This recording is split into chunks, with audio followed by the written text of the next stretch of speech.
what protects them from being depressed and suicidal and self-injury. And whether kids are straight or LGBTQ, it is number one, a connection with family, and number two, a connection with school. And that's what's going to keep our kids healthy and happy. Welcome to the Healthy Screen Habits Podcast. I'm Hillary Wilkinson. Whether you're starting your parenting journey with a newborn or looking to connect with your teen on technology, let's learn some new healthy screen habits together.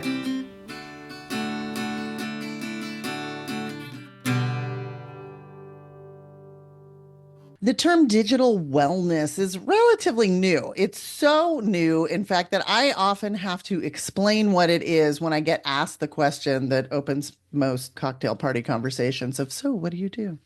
So when I took my first stab at understanding what was happening to my attention span and why my son was attracted to screens more than any other activity, I opened this journey with two books. One was The Shallows, What the Internet is Doing to Our Brains by Nicholas Carr. And that kind of gave me a feel for what was happening to my brain, but nothing explained what was happening to my child's brain, like the book Wired Child, Reclaiming Childhood in a Digital Age by Dr. Richard Freed. So Wired Child was the book that validated and verified what I intuitively knew and what I knew professionally as a teacher. It really set the framework for how we began our own family's journey with digital wellness. And knowing that this book was instrumental in my understanding of digital wellness, you can imagine how thrilled I am that Richard Freed has published a new book exposing how Silicon Valley has employed neuroscience to hack developing brains, promote addictive behavior, all for profit. And the book is Better Than Real Life: How Silicon Valley's Secret Science of Persuasive Design is Stealing Childhood. And he's here, the guy who helped me start it all. Thank you for being here and welcome to Healthy Screen Habits, Dr. Richard Freed. Hillary, thank you so much for having me here. I'm blessed to be here with your group and your podcast. Thank you so much. You do great work. I know your work, and this is where it needs to happen. What parents are not getting out there is science and how that affects families. Because as I talk about in my new book, pop culture is really deceiving families about what's needed. Where did you get started? What fuels your passion? I am a clinician, first and foremost. My day job is to sit with families, and I'm going to date myself, but I've been a clinician for 25 plus years, and I've watched what's happened to childhood by parents coming into my office. It's broken down a lot by gender because persuasive design really goes after gender-based vulnerabilities, but I've watched girls disappear to their back rooms on phones and social media and withdraw themselves from their family, develop body image disturbance, and just fall apart. And I can't tell you how many times girls, they go to the hospital if psychiatrically because something's happened on social media. But there's the content, but then there's this big, what social media has done is pull kids away from the things that they really need, and that's their families, number one, and school, number two. And then for boys, if you and I visited a typical college and we counted men and women there would be nearly 60% women at a typical college. So you really see that in practice. Why is my smart boy disappearing from school? Why does he not care? How come I can't get him interested? And video games are really a powerful culprit. So I've seen that. It's driven me to bring this messaging out and to describe why is digital media different.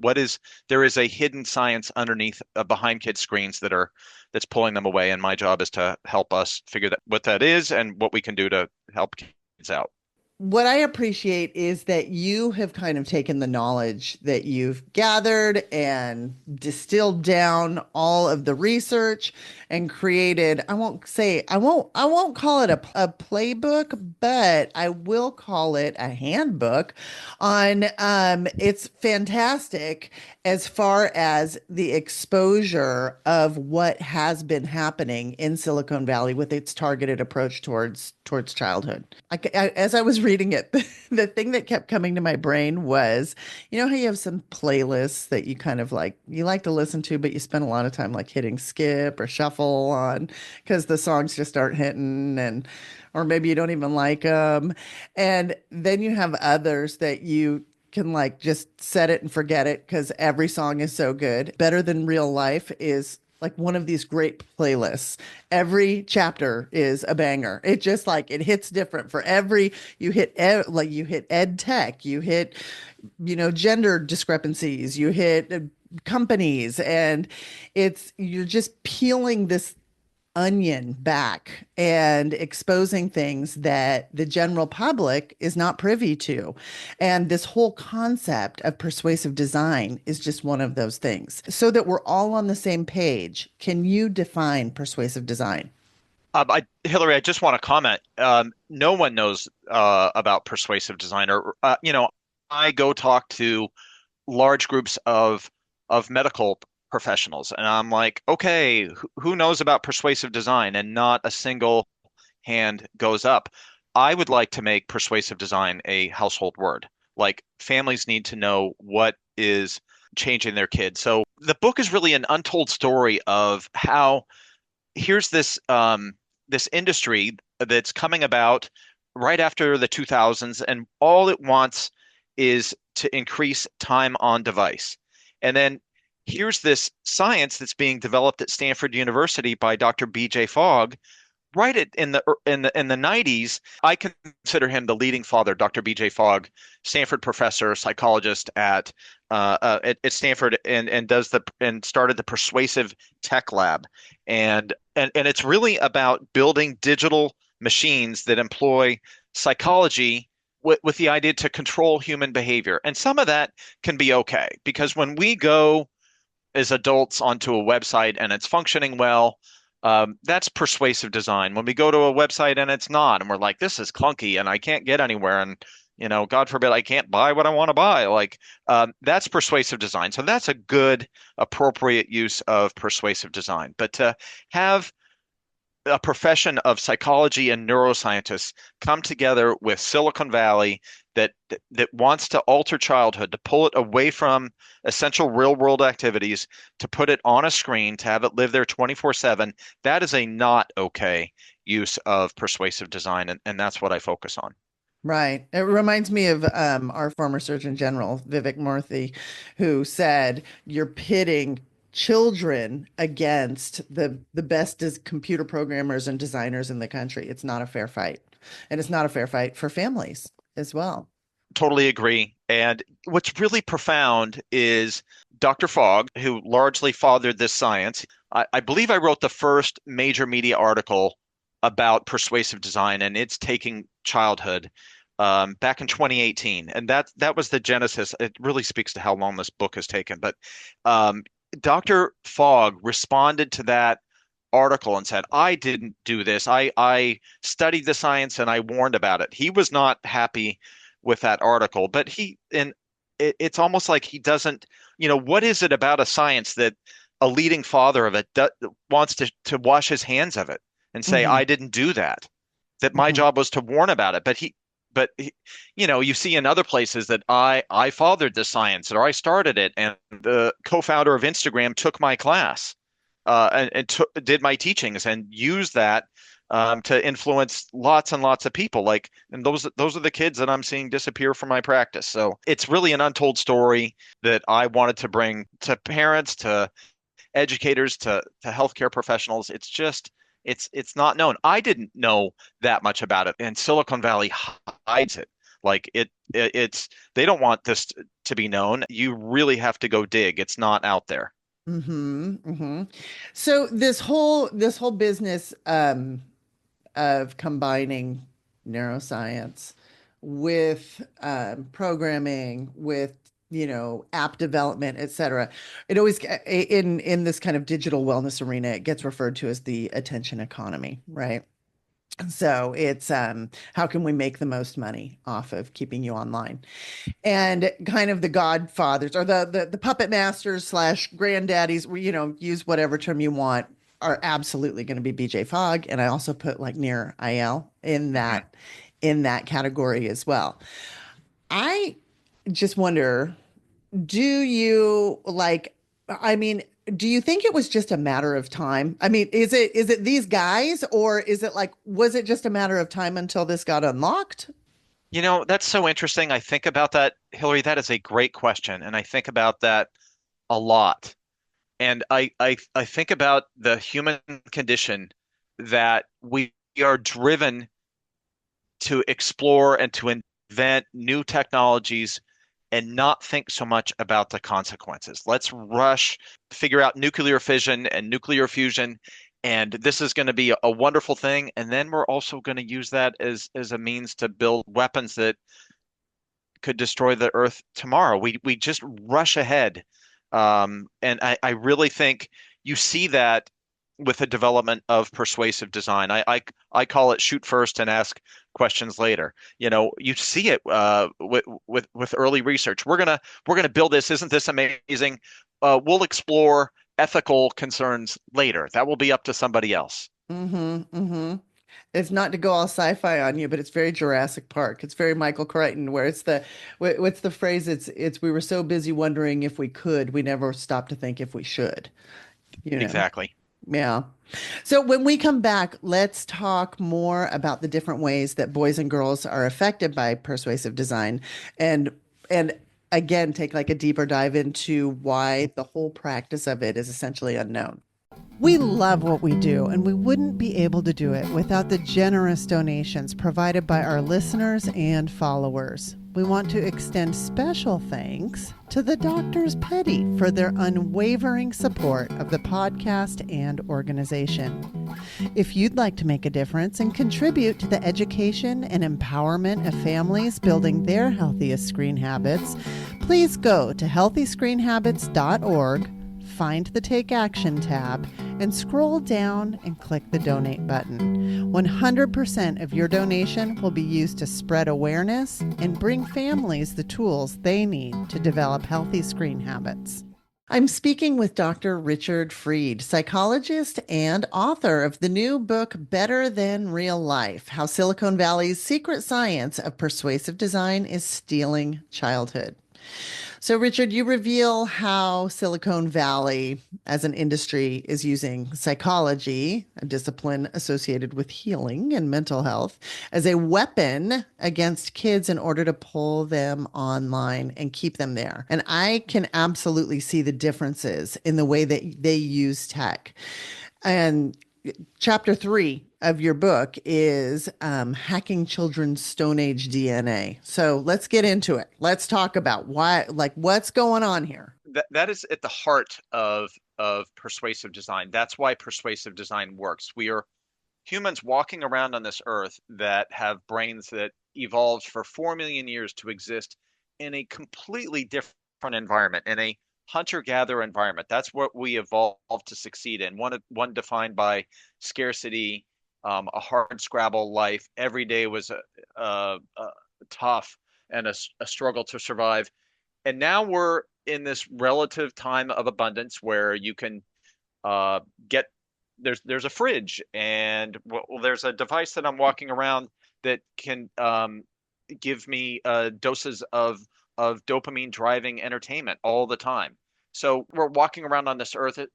Life changed about 10,000 years ago a little bit when we moved towards more of a agrarian farming, but it's really in the past, I don't know, 50 years, and then in this time of digital media, it's things are changing exponentially. As I talk about, one of the key ways to go after kids is to hack their Stone Age DNA. We're going to go in and we're going to exploit that. And you see Dr. Fogg literally tell you how to do that.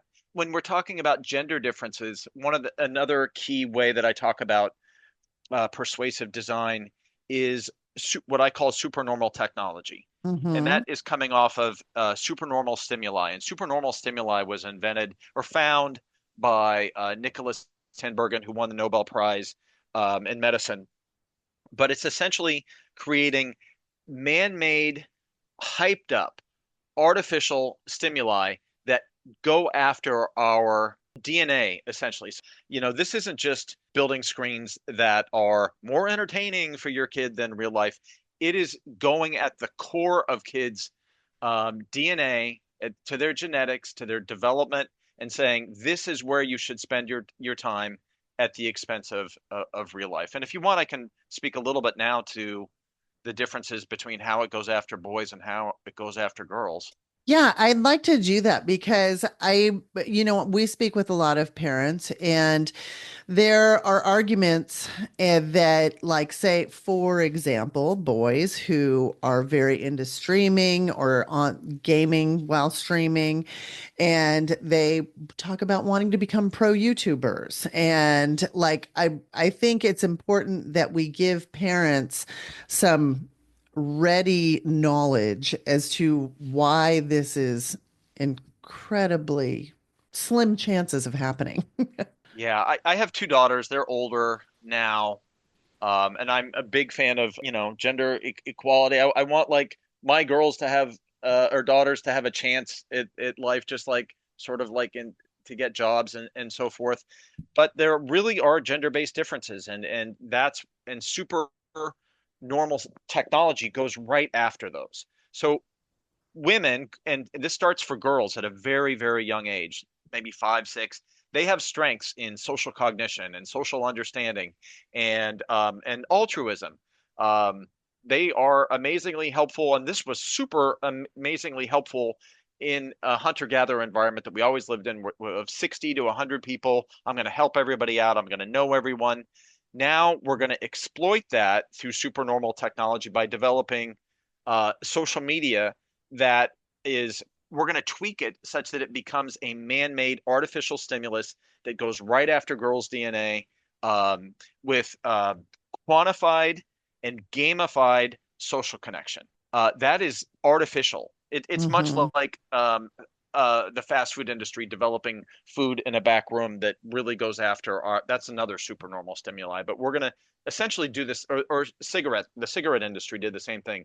They're going to add various components to the cigarette and to tobacco to make it more addictive. And that's what the social media industry has done. And it really goes after that core girl and young woman strength. And what's really tragic, and you see it, and it's so sad, is that Dr. Fogg knows down at Stanford. He says that we're going to develop this psychologically driven technology that exploits this drive towards social connection. But what's even more powerful, he says, than social connection? A fear of social rejection. And we're going Mm. to go after that. We're going to target it. Like the social media companies are going to use that. So girls have this FOMO. I can't put my phone down. I'm going to lose my tribe. And my tribe is set up on this random reward slot machine of social connections that girls you know, can't literally can't put down. Right. They can see the numbers getting driven by likes and by comments, and I feel like I'm going to be generous here and say attempt by social media companies to retrofit their platforms to make them appear more teen healthy. It's a second act. It's not designed in a way that is ever as good as that first. I feel like there's not as much research that goes into the helping part as there was the original design. The core of social media companies and when executives have left social media companies, they say all we really care about is time on device, and that does not change. Hmm. And we what we don't we less understand in modern day culture is it's been normalized that if we don't recognize this tremendous shift that's happened in childhood and adolescence. But what people don't know is that even if you have a 13-year-old, if you have a 17-year-old boy or girl, their most important social connection should be number one with family and number two, school. And for homeschooled kids, that would mean whoever's teaching them. That might be their parent. So whatever, home and school. And the researchers that look into this stuff, and they are at the highest levels of great research, they'll just say we know peer connections really don't help youth. Like what keeps kids from being depressed and suicidal is number one, their family, and number two, school. They yes, they'll study peers, but they say, and there's actually some evidence to suggest that really strong peer connections can be hurtful. And I see that in my practice all the time because what happens is kids, young people, it's normalized that girls, let's say, disappear to a back room to connect with their friends all day. Their number one most important connection should be with family. And if they don't have that, they're more likely to get depressed. They're more likely to get suicidal.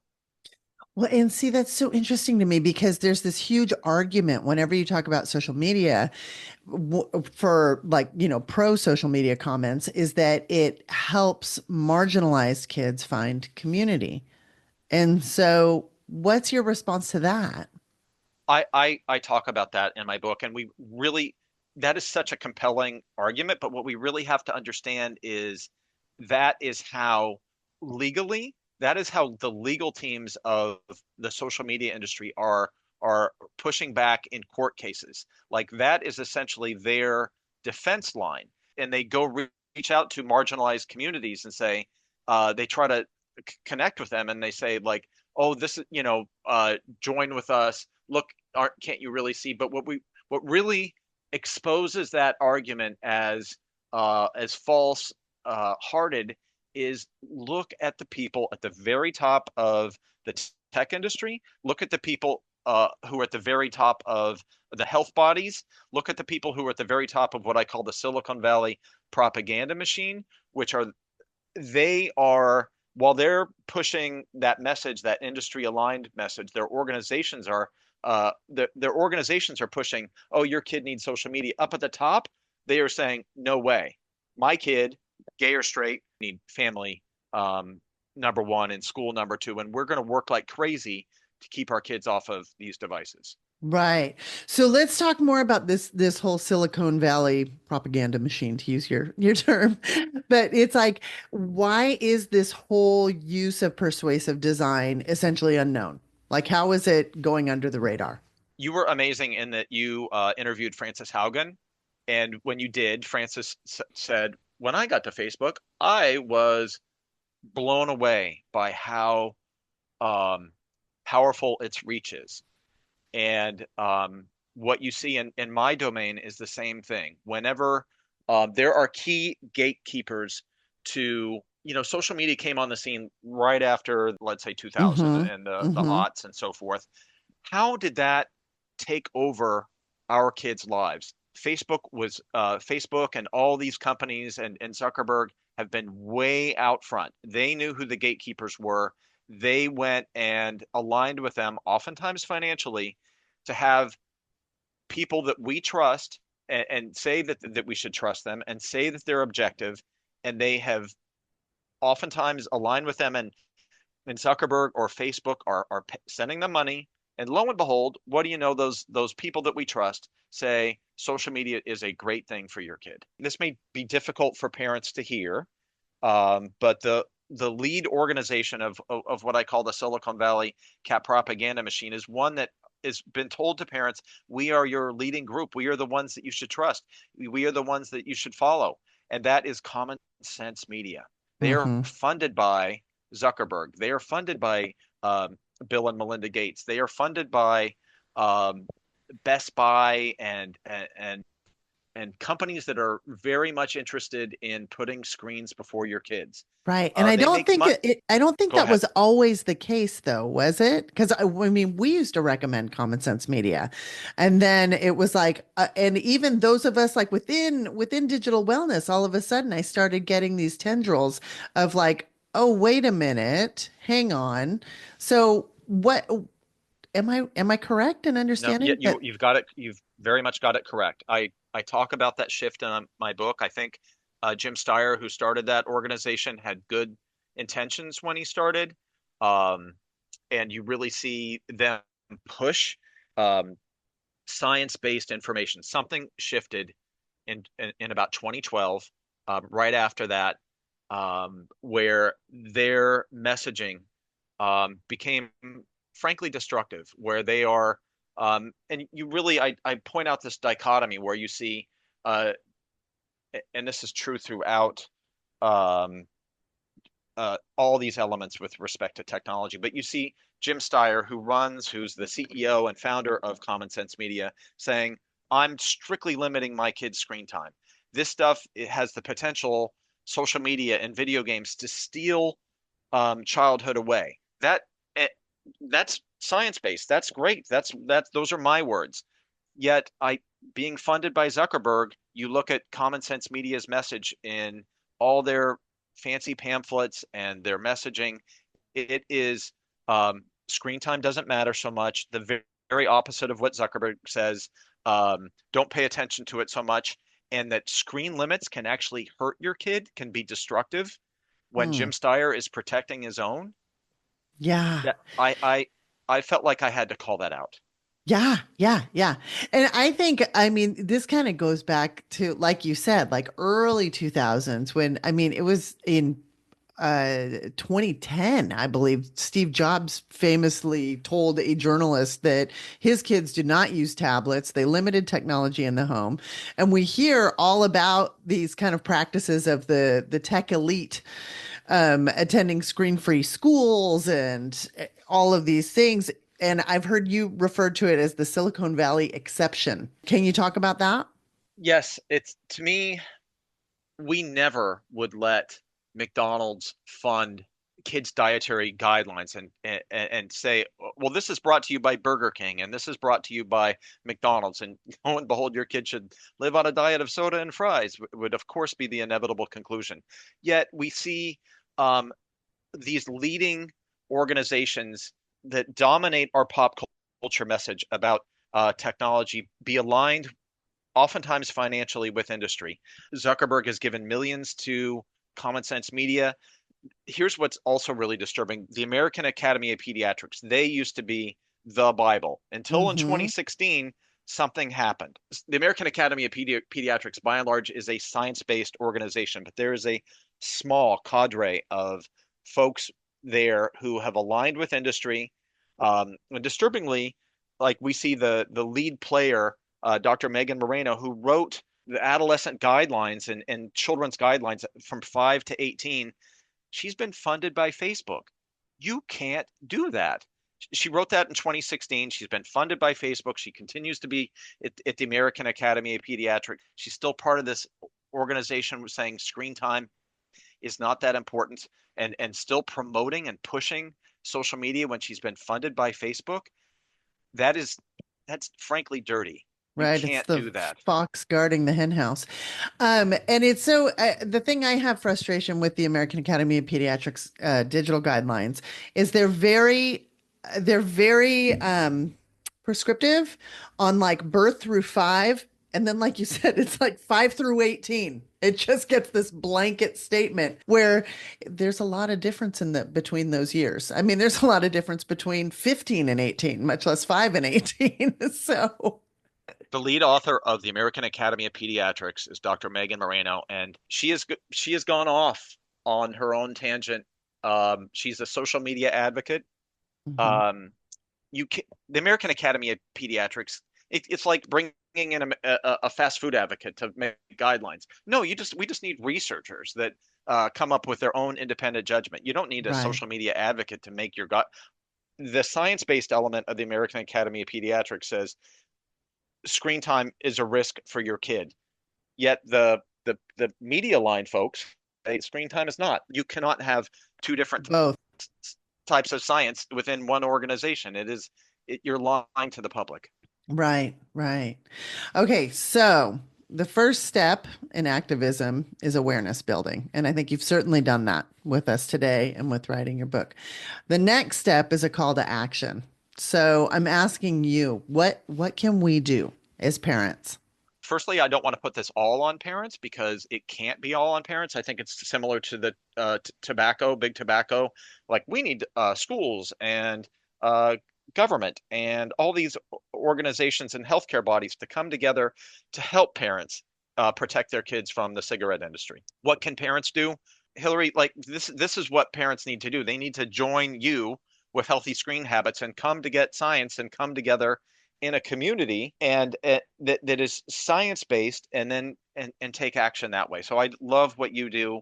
I talked in my book, Better Than Real Life, about how parents within classrooms come together to say, wait a minute, this we're getting more and more screens for our kids. This isn't helpful for my kid. And they come together and they go to the principal or the superintendent and say, can we not do this? Because as I talk about in my book, like the tech elite kids, they are not getting screens in their classroom. They are in a human-based, small classroom size where they're bonding with teachers. So anyway, so that I want schools obviously to do their part. And if there is a main message or one of the main messages that I think is really important for parents is to, you're just going to hear this pop culture industry aligned message that what kids need most, starting about their preteen years, is to connect digitally with online peers and online strangers. And that's what they need to find. But we see science tell us over and over, and this is true for straight kids, and this is true for LGBTQ kids. We see that need number one a strong connection with family. So that as families, we need to reach out and do everything to understand our teenagers need us, number one. And then we need to have them connect with school, and that means the institution and the teachers there and some kids there. Let's make those bonds happen and understand that unfortunately, because of persuasive design, technologies have the risk of pulling your kids away from number one and number two, family and school. So we have to take a short break, but when we come back, I'm going to ask Richard for his healthy screen habit. Diving into the world of smartphones can be a wild ride for kids and parents alike. Whether your child is getting their first smartphone or has had one for a while, chances are they're still figuring out the do's and don'ts of using a smartphone wisely. Our book is here to help. Healthy Screen Habits for Tweens and Teens, a training workbook to help you use your phone wisely, is the tool your child needs to navigate life in the digital world. From tackling poor phone etiquette to addressing social media anxieties and online safety concerns, we have your child covered. Written especially for adolescents, we've put together all the information, tips, hacks, and rules to ensure that your child's phone is a useful tool that they control, not the other way around. We explain the whys behind the rules of phone use. We show your child the possible traps and dangers to watch out for, how to prevent them, and how to fix them if your child has made a mistake. We give your child the 5 core healthy screen habits to use daily, protecting them from some of the worst mistakes tweens and teens make while using their phones. This workbook will teach your child how to use their phone as a tool to help them do great things in their one amazing life, and it will make your life so much easier at the same time. Packed with colorful graphics and easy to read content, this resource is a game changer for kids. Don't miss out. Buy your copy of Healthy Screen Habits for Tweens and Teens on Amazon.com today. Richard, on every episode of the Healthy Screen Habits podcast, I ask each guest for a healthy screen habit. This is going to be a tip or takeaway that listeners can put into practice in their own home. What's yours? That's a really good question, and it's taken me a lot of thought. I really think parents that come into my office, parents that and educators and the highest level medical and health professionals, we have been deceived by a pop culture that has told us that as soon as they hit a preteen and definitely when they're a teen, is that they need their online peers and they need this connection with strangers most of all, because that's what supposedly makes them happy. That's 100% bunkum. That is a destructive, industry funded, industry aligned message that counters science from the top levels of the best researchers. When we see what our teenagers and younger people need most, it's number one, a connection with family, and number two, a connection with school. The problem with persuasively designed technologies is we hand them to kids and they will displace that kids will disappear from family. They will disappear from their connection to schools. I think parents know this in their heart. Um, they're being told, oh, really, my kid needs their phone and I should just let them live in a back room because that's what they supposedly need. That is a lie. Your kid needs you, Mhm. family. And then they need to go to school where they aren't on a phone all day and they need to be connecting with their teachers and the other kids at school and the school staff and feel at home there. This is what that's it. Just take that big industry lie, that industry pushed lie and that's true for straight kids, and that's true for LGBTQ kids because there's research that says what makes our kids not be depressed, what protects them from being depressed and suicidal and self-injury, and whether kids are straight or LGBTQ, it is number one a connection with family, and number two a connection with school, and that's what's going to keep our kids healthy and happy. I couldn't agree more. Our mission statement at Healthy Screen Habits is to educate and empower families to create their own healthiest online habits while maintaining technology as a tool, never a replacement for human connection. And I could not agree with you more. I'm also going to add on to your Healthy Screen Habit and recommend that everybody get online right now and order their own copy of Better Than Real Life. Okay.